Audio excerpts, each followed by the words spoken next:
In this WrestleTalk news, a shock ex-WWE debut at Grand Slam, a possible turning point with backstage morale in AEW, and our review of Dynamite Grand Slam. So subscribe and enable notifications to always on for daily wrestling news videos. Support WrestleTalk!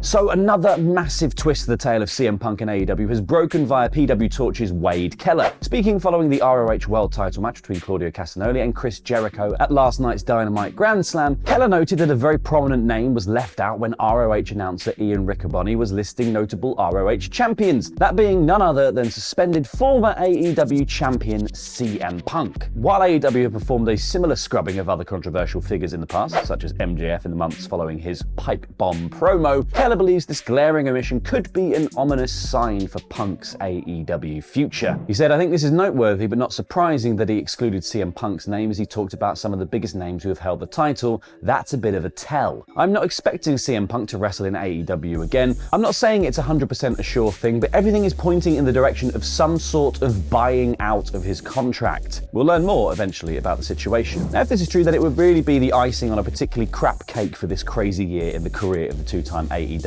champion. He's gone from two-time champion to fallen hero. Tony Khan made no secret about his reverence for Punk and the success that he was going to bring to his company. However, the backstage brawl and the outright calling out of higher-ups in a public PR setting is quite clearly just too much to ignore ultimately. Paige Anyway, yeah, because just 2 months following the expiration of her WWE contract on July 7th, the former WWE Divas champion Paige made a surprise showing at last night's AEW Grand Slam event. Paige is now going under her real name Saraya. She hit the ring to confront Britt Baker following the AEW Women's title four-way between Baker, champion Toni Storm, Serena Deeb, and Athena. And considering the fact that she ran off Baker and her cronies and then was inviting them into the ring for a brawl, it seems to suggest that Saraya could actually be set to wrestle in AEW. And that would mark the first time that she's competed in a ring since December 2017 because of neck injuries. Now, while this is all unclear, according to Fightful, a source within AEW detailed that it was not only Tony Khan who was interested in Saraya, but also her former employers, WWE. They said WWE would also be interested in bringing her back, considering the new regime. We were told that the conversations didn't result in anything at the time, but anything could have changed since then. Anything could change. But she's definitely just in AEW. I mean, it's certainly not difficult to believe that WWE would have been interested in re-signing Saraya under Triple H's leadership. However, given her overall inactivity throughout the whole latter years of the WWE contract, her decision for a fresh start in AEW is completely understandable, really, especially if her return to physical competition is also in her plans. Now, after a seemingly never-ending stream of reports of unrest in the AEW locker room, could the tide be turning back towards AEW becoming best friends wrestling once again? Because, according to Fightful Select, this could in fact be the case. Prior to last night's Grand Slam edition of Dynamite, yet another AEW talent meeting was held. And while details of who spoke at the meeting are unclear, it was reported from those in attendance that the meeting was very positive and effectively served as a pep talk for the roster ahead of a major show. Now, while many predicted that the all-out media scrum could be the catalyst for a backstage unraveling within AEW, in reality, according to the same source, the opposite is in fact true, due in part down to the regular talent meetings held since. The talent meetings held since All Out have seemed to resonate well with the roster and staff. A long-term AEW talent also stated that things have become noticeably more laid back backstage since All Out. Interestingly, the term addition by subtraction was also used from the same source. However, Fightful reports that this is unclear who that came from. Now, considering the news surrounding a certain Phil Brooks' imminent AEW departure is perhaps not too difficult to piece together. Before we get on with the rest of the episode, I'd like to say a huge thank you to this video's sponsor, HelloFresh, America's #1 meal kit that delivers mouth-watering seasonal recipes and fresh, pre-measured ingredients right to your front door. And if you go to HelloFresh.com and use the promo code WrestleTalk65, you'll get 65% off plus free shipping. Look, I absolutely love cooking. I've legit got a Master Chef apron. It's one of my favorite hobbies to do. Thank you for that, Adam. But I do find that buying ingredients, specifically when you have a certain amount of ingredients, can be quite cumbersome with some recipes. It's a bit of a pain in the proverbial. And that's where HelloFresh comes in. I just select my meals every week from their always changing main roster of recipes. Seriously, it's like Triple H booking it with the hot new developmental recipes being called up to the main roster all the time. Then I get the delicious ingredients delivered right to my front door and I cook them throughout the week, which has genuinely helped me eating healthy home-cooked food amidst all of the wrestling craziness this month. It's more sustainable eating. It helps you reach your diet goals. And you should try HelloFresh for yourself right now by going to HelloFresh.com and using the promo code WrestleTalk65 for 65% off, plus free shipping. Sounds good, right? Cook that cook.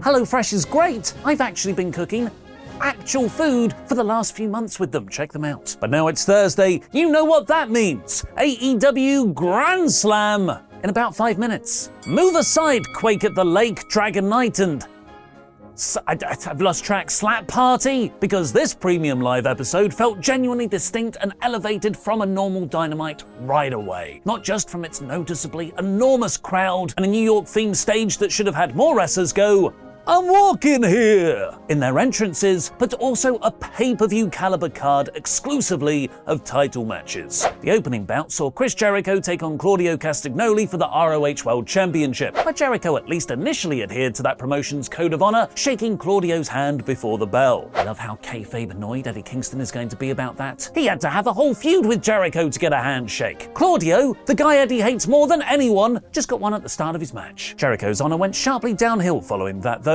using ROH legend Kerry Silkin as a human shield, trying to use his baseball bat, and ultimately winning and becoming the new ROH champion with a low blow into a Judas effect. It's the Blackpool Combat Club's ultimate weakness, their penises. It was a terrific match and a cheating finish I don't actually mind, creating this weird alternate universe where Chris Jericho is ROH champion in 2022. But beyond the novelty, there's some serious storyline meat here. JAS celebrated with Jericho afterwards, but ROH pure champion Daniel Garcia looked upset with his mentor's dishonorable tactics. Perhaps their feud will climax in an ROH title unification match. Next up came Swerve and Our Glory versus The Acclaimed for the tag team titles, with the challengers getting a monster hometown pop. While not as magical as their all-out show stealer, the crowd was still super hot and all four men worked great together, especially with Keith Lee putting on his high spot boots for the occasion. Unfortunately, a seemingly botched spot deflated the final third for me. Caster came off the top rope holding his leg, appearing genuinely hurt for no reason. It took me out of the action even if it was intentional. The Acclaimed got the pin with Daddy Ass cheating to help them, becoming the new tag team champions. Bowens and Caster might be one of the biggest AEW success stories since Eddie got signed off his Cody match and found himself near the main event scene later that year. The Acclaimed, through organically getting over their act, have become one of the hottest teams in the whole industry.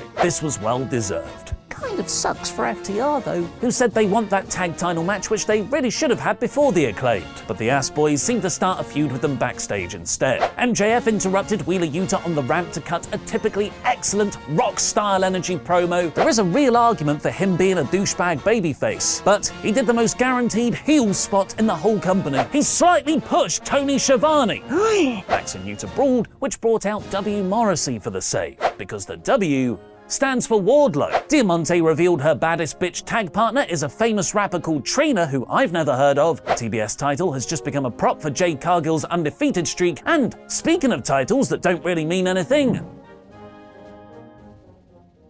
it was the All-Atlantic Championship match between Pac and Orange Cassidy next. The streak of all titles changing hands stopped here, but the cheating to win streak stayed alive, with Pac hitting Cassidy with the ring bell hammer hidden from the referee. That was 3 back-to-back matches with bad refereeing cheating finishes. Also, the match was nowhere near as good as their fantastic Revolution 2020 encounter. Cassidy's character has changed significantly since then, giving way more Fs, which seems to have diminished their odd couple chemistry. It's the 1 hour 15 mark, so it's women's match time. Toni Storm retained against Serena Deeb, Athena, and Britt Baker, with everyone getting a fun spot to shine in. But this was ultimately filler for the post-match angle. The AEW debut of Saraya, aka Paige in WWE. She got a monster pop, and full credit to AEW for keeping this secret. This was a genuine, huge surprise. If this was a year ago, I'd be all in, pun intended. But coming after the last 6 months of Jeff Hardy and CM Punk drama, I've got my guard up.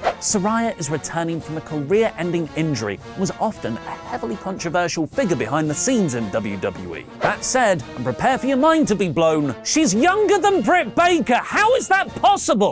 Darby Allin played a short film of him heading to Friday's Rampage with a body bag. His and Sting's tag match against a Malachi Les House of Black. That will take place on the special 2-hour card, with about 98 other matches. And the Grand Slam main event saw Jon Moxley and Bryan Danielson clash in the tournament final to decide the new AEW World Champion. There is so much context here. The looming MJF threat watching from the skybox, Moxley's 2 title runs leading into this, it being a year since Danielson's in-ring debut, the Revolution match they had at the start of this year, their professional Blackpool Combat Club relationship since. They wrestled a technically intricate match to get over the faction's house style. But despite Danielson taking about 80% of the match, several big Mox moves gave him the win, with a Death Rider on the ramp, followed up by a Bulldog choke that Bryan couldn't get out of, making Moxley a 3-time AEW World Champion. Goddamn, I can't say the guy doesn't deserve it. The pandemic, the Punk injury, the Punk drama. Mox has consistently been the guy AEW can trust to get them through with badass grace and positive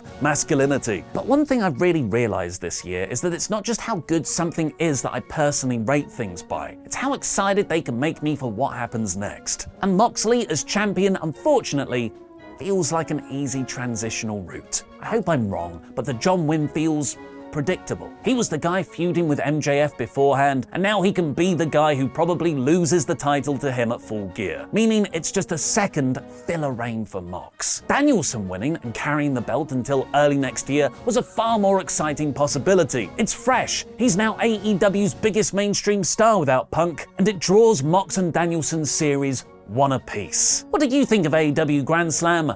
Let me know in the comments. The in-ring wrestling was, as always, superb. The Saraya debut was an incredible surprise, and MJF's momentum is insane. But it also had 3 cheating to win back-to-back matches and safe booking decisions. This was a 5-star card that put on a 4-star show. So I'm giving AEW Grand Slam 86%. Our 2K22 My GM series is back on Parts Unknown. Watch episode 1 right now. Oh, they're both heels as well. I didn't achieve anything in my. Oh. So you had a good week 1, did you, Luke? I hate this game. No! Oh! We're just doing a repeat of last season. When the was King Nakamura a heel?